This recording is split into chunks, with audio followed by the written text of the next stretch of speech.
Leon kljub svojim že 6 letom še vedno prav dobro izgleda. Res, da je bil vmes rahlo prenovljen, ampak so bili popravki tako majhni, da jih še sam skoraj ne bi opazil, če ne bi imel novih očal. Tale je sploh privlačen še zaradi paketa opreme Sport. No, takšen, ki ga vidite, pa stane okoli 19.500 evrov, ker ima dodane še ksenonske luči, tehnični paket in Bluetooth.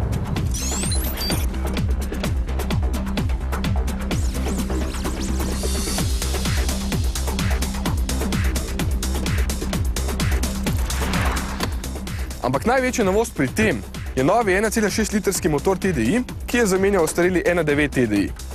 Pa je res boljši? Je, ampak zadržki.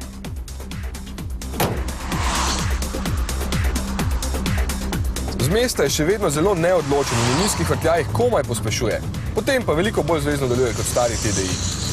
Ni nenadnega sunka moči, ampak je navor zelo lepo razporejen. Pri porabi ni bistvenih razlik in ta še vedno znaša nekje med 5, če ste res varčni, ali dobrih 6 litrov, če se več vozite po mestu. Najbolj pa boste verjetno cenili, da je servisni interval sedaj podaljšan na kar 30.000 km in da je motor bistveno tišji. Sploh pri večjih hitrostih ga komaj slišite. Skupaj z odličnim podvozjem je tako Leon še vedno prav fin avtomobil. Dobra in bolj športna alternativa Golfu.